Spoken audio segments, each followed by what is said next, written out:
Hello students, today we will start our next lesson in economics, that is lesson 2, sectors of Indian economy.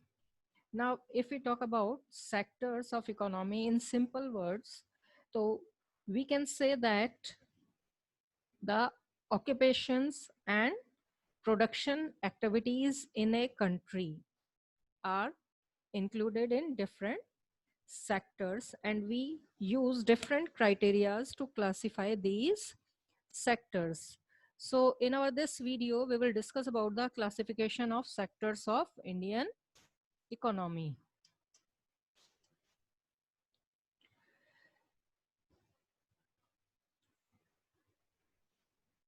There are different criterias.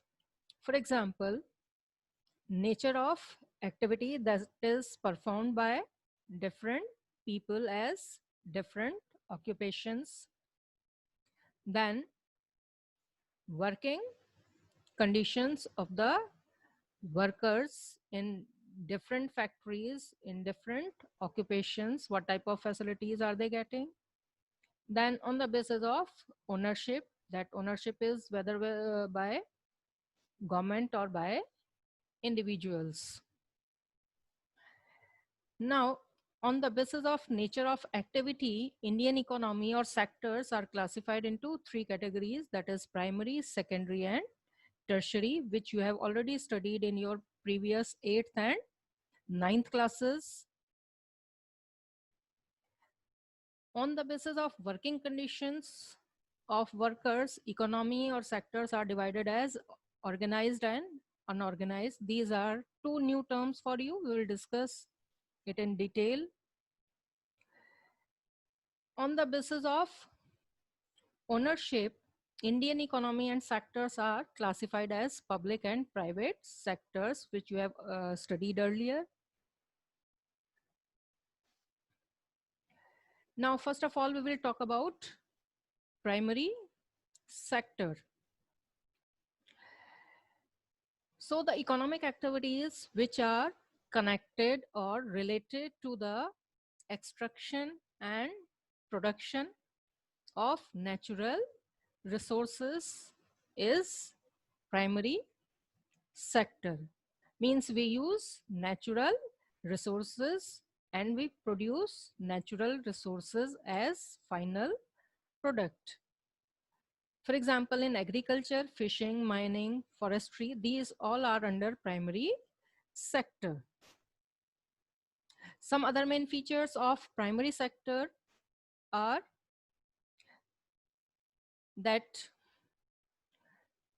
we produce goods by exploiting natural resources like land, soil, water, or we can include animals.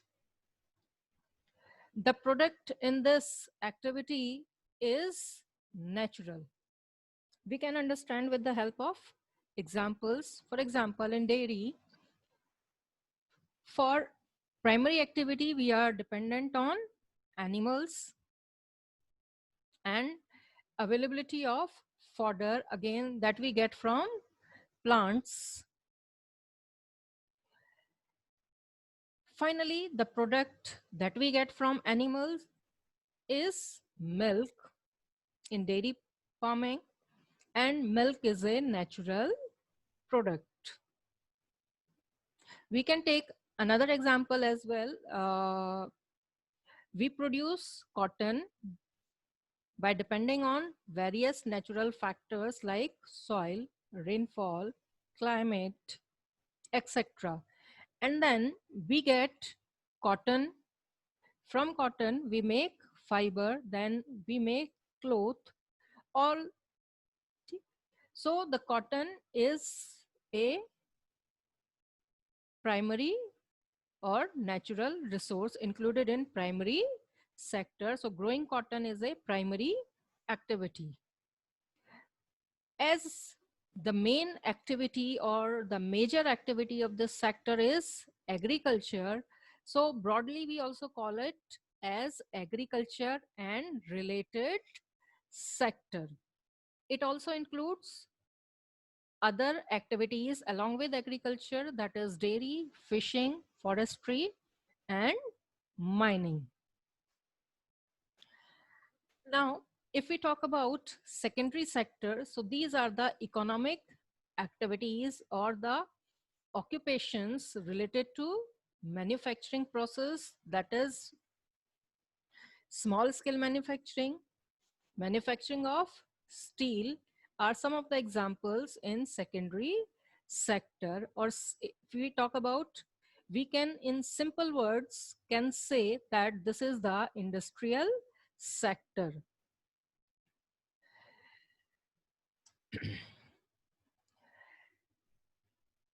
The main activity in this sector involves manufacturing, that is production of goods. Then we call that it is a secondary sector. Secondary, why? Because it gets its raw materials from agriculture or other natural resources like minerals. And then this is the second stage. By using these natural resources, we produce some other goods or products. Natural ingredients are used to create new products and services. Other examples, you can say that if we convert earth, or here the earth means mud, into bricks, we convert clay into bricks and use these bricks to make houses and buildings. One example was taken of cotton in primary sector. So growing cotton is a primary activity, but if we use that cotton to make yarn or to make cloth, then it is a secondary activity, as this manufacturing is done in factories or industries.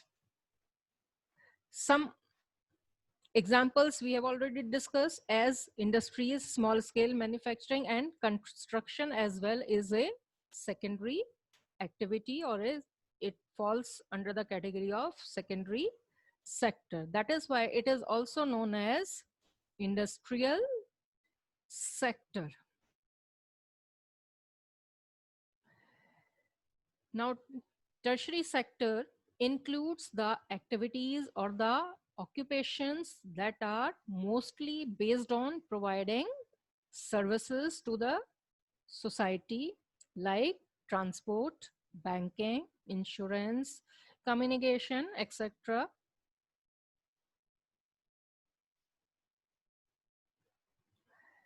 In tertiary sector, the activity involves providing intangible goods and services. Then it is a part of tertiary sector. Means it does not produce goods, but it support the production. There is no production in tertiary sector, but the services like banking services, transport, IT, these all activities help in production in industries. Without these facilities, we cannot do production in industries. This sector is known as service sector, as it is providing banking services, transport services, network communication services. Now, here is an activity for you. You can do it in your notebook, that some of the occupations are given here. You have to classify these occupations or activities as primary, secondary, and tertiary sectors. In the next video, we will continue our next topic.